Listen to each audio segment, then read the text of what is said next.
Bentrovati, eccoci ad un nuovo appuntamento ed è l'ultimo settimanale per quanto riguarda il nostro venetoglobe.com e il nostro Veneto Globe Sport, l'appuntamento sulla web tv. Ci trovate naturalmente in tutto il mondo, ci potete vedere un po' in tutto il mondo, mentre per la provincia di Belluno ci potete vedere sul digitale terrestre e anche sul canale 813 813 in attesa di farci vedere anche per tutto il Veneto nei prossimi mesi. Andiamo ad iniziare il nostro appuntamento sportivo di fine settimana, diciamo. Come detto ieri, in casa Ferrari sembra essere arrivato un nuovo pilota, Leclerc, che qui vedete con uno dei nostri collaboratori. Perché uso ancora il condizionale? Perché ieri c'è stata la dichiarazione di Lapo Elkian che ha colto un po' di sorpresa tutti quanti, forse anche lui stesso, poi ritratta, insomma, la cosa dovrebbe essere certa, però manca l'ufficialità. Noi la diamo, diciamo che una svolta per la rossa, insomma, che cambierebbe la guida e lascerebbe andare Raikkonen, salutato tra l'altro da Hamilton con le parole "mancherà alla Formula 1". Domenica si corre il Gran Premio di Misano, siamo dalle 4 alle 2 ruote, 13ª prova del mondiale. Ieri c'è stato anche un siparietto in conferenza stampa con Valentino Rossi e Marc Marquez che ha allungato la mano in gesto di pace, sapete, dopo il fatto di cui si erano macchiati i due o macchiato soltanto Marquez, diciamo così. Valentino ha guardato la mano e è rimasto a braccia conserte dicendo che quel gesto non serviva. Mi è spiaciuto, ha detto, ma bene così. Valentino Rossi non vince dal giugno del 2017, vorrebbe tentare a Misano il blitz con la sua Yamaha.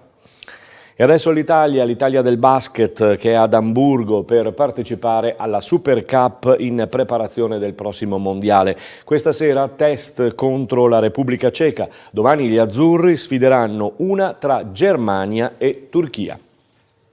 L'Italia del volley maschile invece giocherà al Foro Italico, è finalmente confermato, insomma si dovrebbe e si potrebbe giocare visto che le previsioni meteorologiche su Roma sono buone. L'Italia intanto ha vinto con Cina per 3-1 e guarda con fiducia e serenità al prossimo mondiale. Da un volley, quello maschile, a quello femminile, dove a Montreux la formazione di Mazzanti ha vinto contro la Svizzera per 3-0 ed è approdata in semifinale contro una delle tre che potrebbero essere Brasile, Polonia e Russia. A proposito di pallavolo femminile e di atlete azzurre, sentiamo oggi Raffaella Folì. Siamo andati alla presentazione dell'Imoco Volley Conegliano l'altro giorno, c'era anche Rafa che naturalmente sta riprendendosi dopo il suo duro, brutto infortunio che tutti noi purtroppo ricordiamo. E allora sentiamo Rafa Folì. Sera. Come stiamo? Stai? Intanto appunto Sto bene, no. Adesso sono quasi ai 4 mesi e il ginocchio sta bene, ho dovuto rallentare per 2 settimane adesso un po' di tempo fa perché ho un po' di edema osseo, però adesso sto bene, ho ripreso a fare tutto, carico, bisogna tirare su sto muscolo e poi si va, si salta. Hai già avuto la precedente esperienza, come la stai gestendo dal punto di vista interiore, cioè il fatto di dover ancora aspettare prima di tornare, tu che hai tanta voglia? Io che ho tanta pazienza soprattutto.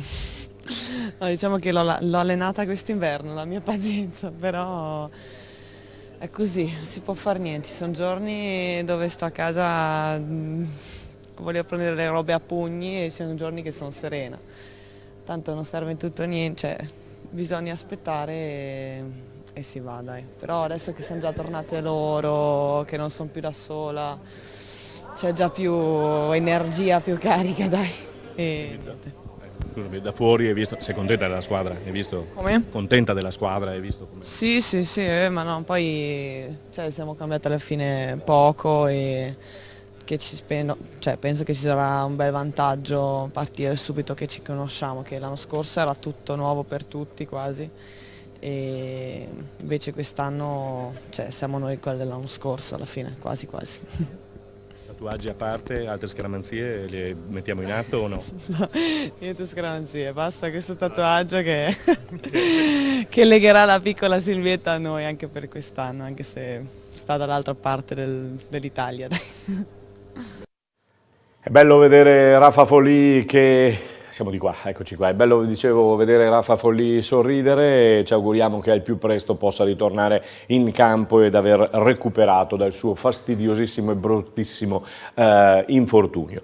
Serie A per quanto riguarda il calcio è ferma per la nazionale di Mancini che gioca proprio questa sera contro la Polonia per la Nations Cup. Ieri sera c'è stato il pareggio tra Germania e Francia 0-0 e poi l'Under 21 di Di Biagio che ha perso nettamente per 3-0 contro la Slovacchia e questa amichevole che porta tra l'altro agli europei si apre con la più brutta gara dell'Under 21. In Serie B ferma il campionato, Cittadella al comando, mentre per quanto riguarda poi i nostri campionati che andremo a seguire più dettagliatamente a partire proprio da questo weekend, la Serie D inizierà il 16 settembre, non questo weekend ma il prossimo, con il Montebelluna che è stato inserito nel girone C a 18 squadre e la prima giornata vedrà il Montebelluna in trasferta ad Este. L'esordio casalingo il Monte ce l'avrà contro il Chions il 23 settembre. In eccellenza diamo un po' il quadro della prima giornata che si giocherà tra sabato e domenica, girone B, allora con Noale Istrana, l'eccellenza, Eclisse Union Pro, Giorgione Vittorio Veneto, Lia Piave Treviso, Nervesa Porto Mansuè, Real Martellago Luparense, Tombolo Union San Giorgio Sedico, Union QDP Liventina, riposerà il Mestre.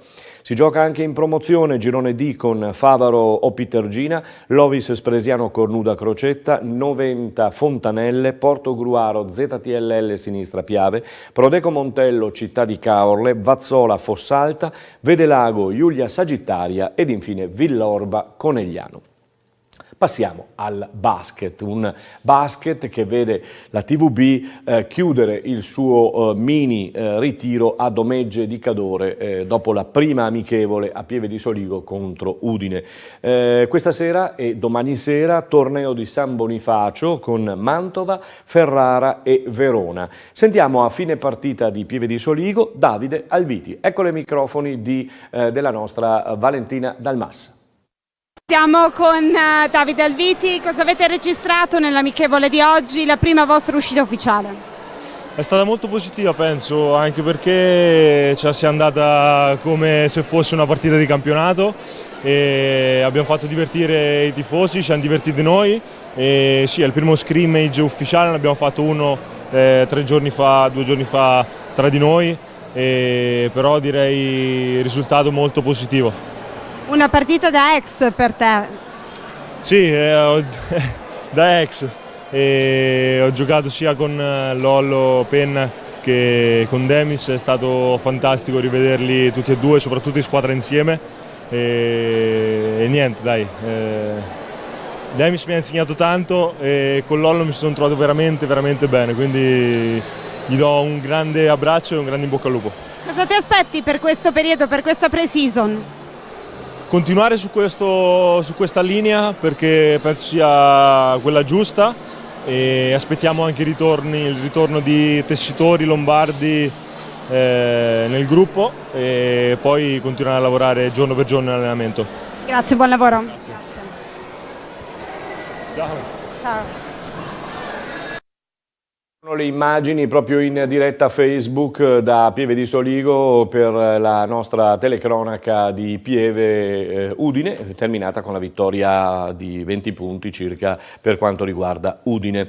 La Ruker per quanto concerne invece la Samve e il campionato di Serie B, stasera alle 20 sarà impegnata in casa al Palasaccon contro Padova, bella amichevole che vi invitiamo a non perdere. E adesso parliamo di Treviso Marathon, lo facciamo noi, abbiamo cercato anche Aldo Zanetti, ci siamo ripromessi di ritrovarci la prossima settimana per vedere un attimo di fare chiarezza. Cerchiamo di fare chiarezza per quanto riguarda appunto quello che è stato detto. Fioccano le polemiche sulla Treviso Marathon e abbiamo raggiunto Aldo Zanetti, factotum e organizzatore principe della manifestazione, che ha dichiarato che bisogna parlare chiaro e soprattutto con cognizione di causa. Ieri sera, tra l'altro, in un'intervista il sindaco Conte ha detto che la Treviso Marathon a Treviso si farà con o senza gli attuali organizzatori. Da parte di Zanetti, tra l'altro, la richiesta di riparlare con gli addetti ai lavori trevigiani, ma quelli però accreditati e che conoscono veramente la realtà. Comunque, anche se la Treviso Marathon non partisse ed arrivasse a Treviso, ci sarebbero già, ci dice Aldo Zanetti, delle alternative piuttosto allettanti ed interessanti. E adesso lasciamo l'atletica e passiamo al rugby. Benetton, che a Newport ha vinto alla grande 21-17 e ha cominciato molto bene il suo campionato di Pro 14, domani scende a Monigo, scendono i Cardiff Blues e allora noi siamo andati alla Ghirada per sentire dopo l'allenamento Tiziano Pasquali, uno dei più in forma in questo momento dei giocatori trevigiani. Sentiamolo. Alla Ghirada con Tiziano Pasquali per fare un po' il bilancio di quella che è stata questa splendida prima vittoria in Galles. Sì, è stato molto bello, è sempre bene iniziare nel modo giusto, con la giusta attitudine. Quello che volevamo era andare su e vincere, loro sapevamo che era una bella squadra organizzata, hanno rinforzato la squadra con tanti internazionali. È una squadra molto fisica, noi abbiamo avuto la giusta attitudine di prepararla bene in allenamento e ci aspettava su una grande sfida. Sono contento con tutti i giocatori, con la squadra, che abbiamo ottenuto il risultato che volevamo. Non era facile, però abbiamo portato a casa il primo risultato della prima partita del campionato. Punti importanti perché si parte da dove avevate lasciato. Sì, esatto, l'anno scorso abbiamo fatto una buona stagione, sapevamo che c'è tanto ancora da migliorare e sappiamo tuttora che anche abbiamo vinto la prima partita fuori casa, ma tuttora c'è tante cose da migliorare. Sappiamo che siamo una bella squadra e sappiamo che le qualità le abbiamo e basta lavorare sempre più duro. È un Pasquali che ha trovato minutaggio, ha trovato convinzione, forza, e quali sono i tuoi obiettivi? Sì, sono contento, in squadra quest'anno abbiamo molta profondità della panchina e tutta la squadra, siamo tanti giocatori, sì, anche dai permit non ci sono giocatori che sono entrati in campo senza dare il massimo. C'è tanta competizione, questo è bello e fa solo a noi un grande motivo in più per migliorare e dare il meglio ogni volta che si scende in campo con la maglietta, perché si sa che fuori ci sta altrettanta gente che può fare lo stesso lavoro. E sono contento di aver iniziato la prima partita di campionato titolare e speriamo bene. Speriamo bene e adesso c'è la prima in casa. Sì, adesso ci aspetta la prima in casa e abbiamo avuto un grande tifo l'ultima partita contro le Zebre, dove abbiamo dominate e è stato bello vedere tanti tifosi sulle nostre spalle che tifano per noi e speriamo di farli contenti anche questo weekend quando giocheremo contro i Cardiff. Che partita sarà? Cardiff è una squadra molto forte, anche loro hanno avuto una bella partita in casa contro l'Ulster. Ci aspetta una dura sfida in fase statica, il loro gioco si crea tutto da fase statica, sia da touche che da mischia. Dobbiamo essere forti, sempre accesi, sia in difesa, non dare palle facili a loro. Ecco. Cominciamo a dare l'appuntamento, ormai diventa una tradizione, chiamiamoli al Monigo. Vi aspettiamo sabato numerosi e sempre Forza Leoni. E quindi l'invito di Tiziano Pasquali è proprio quello di andare a Monigo, sostenete i Leoni, la Benetton Rugby, che naturalmente scende in campo per l'esordio stagionale in casa dopo la bella vittoria di Newport. Abbiamo concluso con questa notizia il nostro appuntamento del fine settimana e allora godiamoci questo fine settimana sportivo, ci ritroveremo lunedì per raccontarvi quello che sarà successo. A tutti voi una piacevolissima serata e un buon weekend.